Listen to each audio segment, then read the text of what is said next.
You're becoming less sharp. Not suddenly, not in a way that stands out, and not in a manner anyone would point out during dinner or a meeting at work. It's happening gradually, quietly, neuron by neuron. The most concerning part is that you're causing it yourself every day through habits that feel normal, accepted, and deeply woven into modern routines. Habits so common that if someone challenged them, you'd defend them without hesitation. You'd say, "Everyone does this." And you'd be correct. Everyone does, and that's exactly the issue. Stanford neuroscientist Andrew Huberman has spent years studying the brain. Not the simplified, motivational version, but the real thing. A delicate electrochemical system that determines how quickly you think, how well you focus, how clearly you reason, and how much you actually retain when you lie down at night. What his work reveals is unsettling. Because what damages your cognitive ability isn't extreme. It isn't drugs. It isn't trauma. It isn't inherited genetic fate. It's behavior. The scroll before sleep.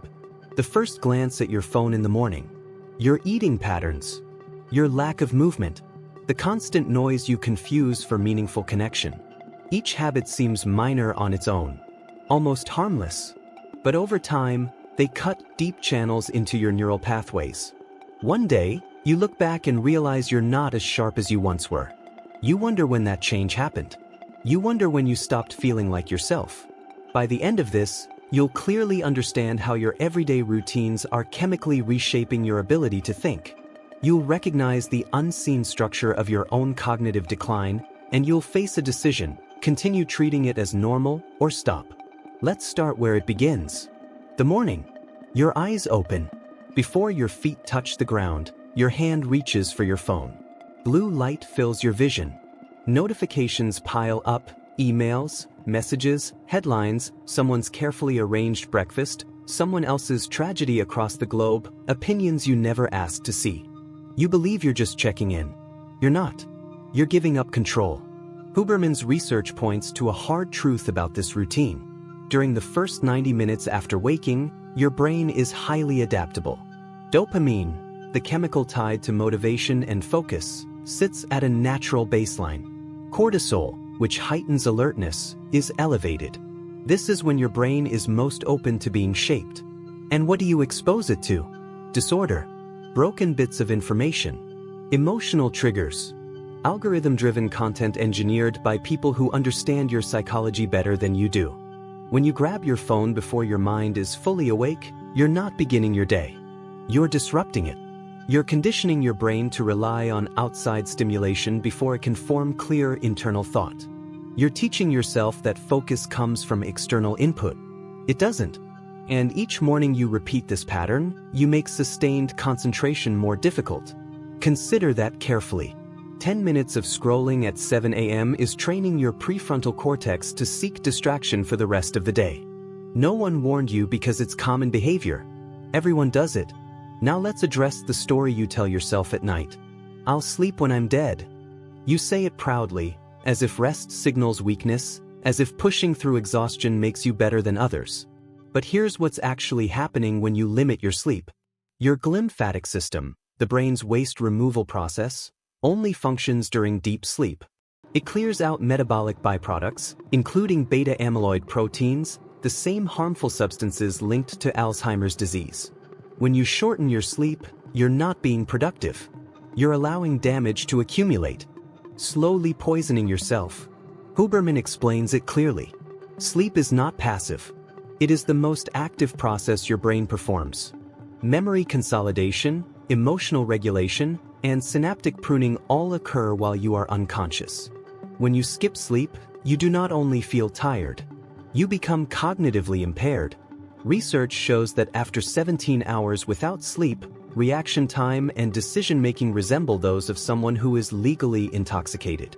After several nights of only 5 hours of sleep, IQ drops in measurable ways. Your capacity to absorb new information declines sharply.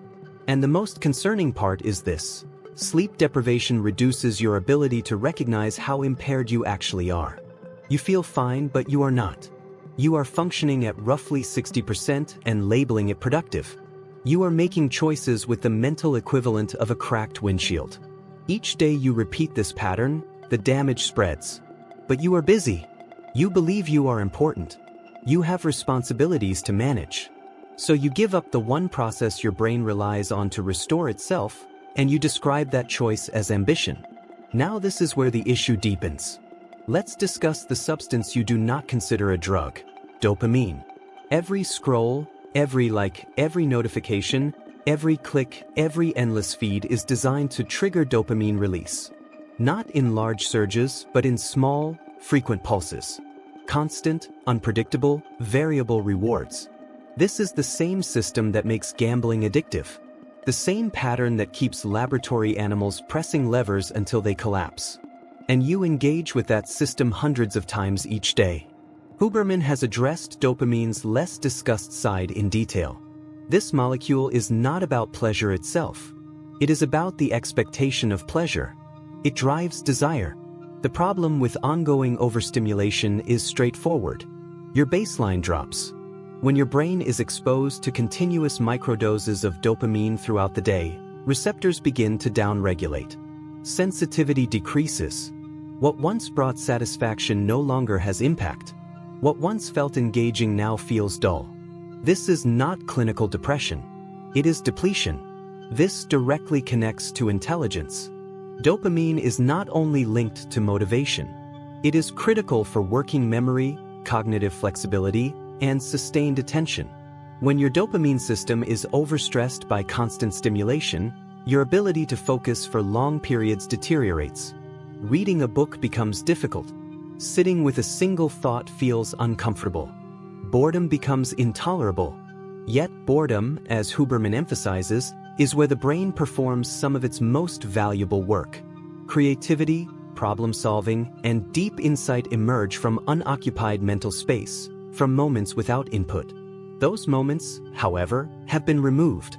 Every pause is filled with content, every silence replaced with sound, every break interrupted by the urge to refresh.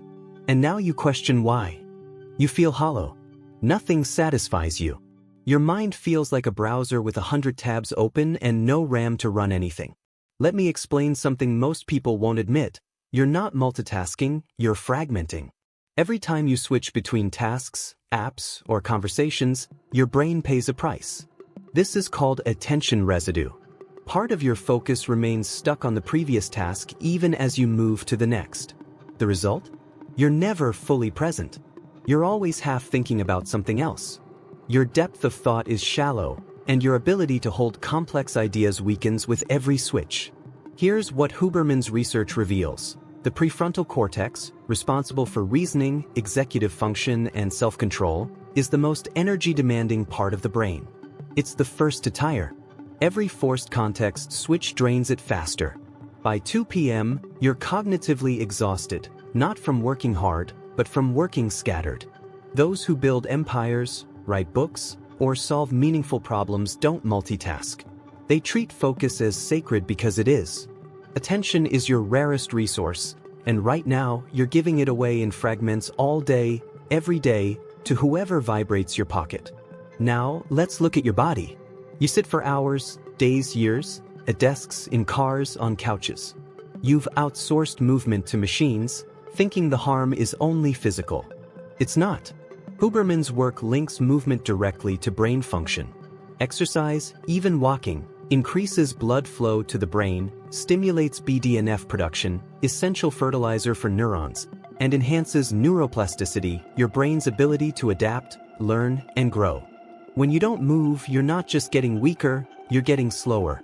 Your brain is starved of signals it needs to optimize itself. Neurons become less efficient. Memory consolidation suffers. Mood regulation falters. And yet, you tell yourself you don't have time. You have time to scroll for 3 hours a day. Time to binge content that leaves you emptier than before. You have time for everything except what would actually make your brain work better: movement. Not because it's morally good, but because it's chemically essential. Here's a hard truth. Stress isn't what's killing you. Chronic stress without recovery is. Some stress is necessary.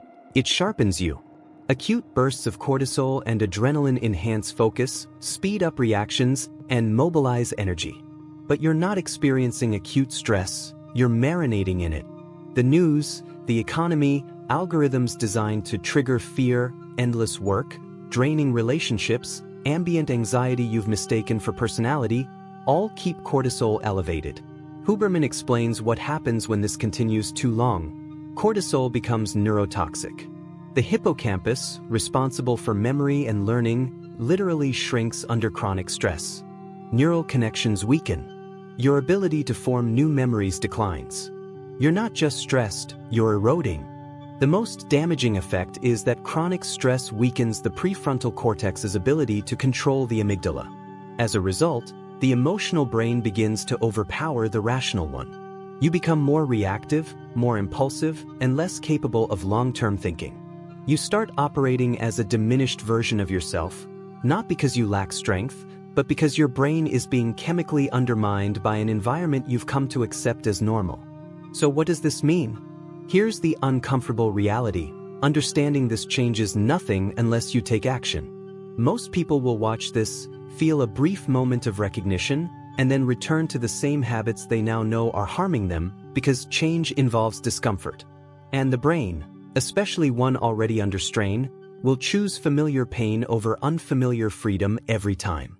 But you don't have to be most people. Huberman's work is not only about identifying the problem, it's about providing a framework.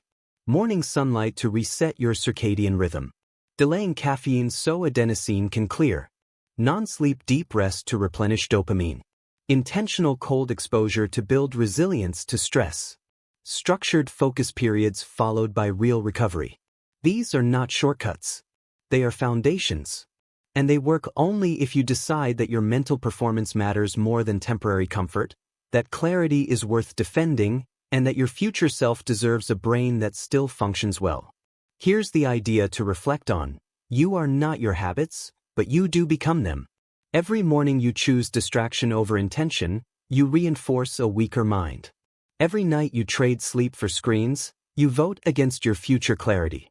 These choices accumulate day after day, year after year, until one day you notice you can't focus like before, can't remember names, can't hold a thought long enough to develop it.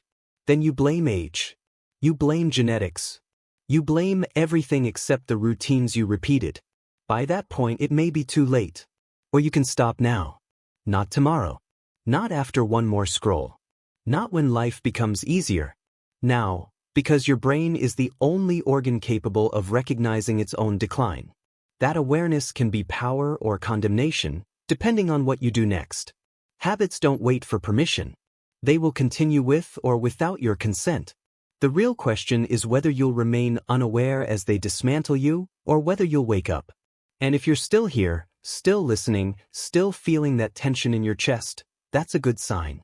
That discomfort is the starting point. It's your nervous system signaling that something must change. Don't suppress it. Use it. Because awareness without action is simply refined suffering. And you didn't come this far to suffer more intelligently.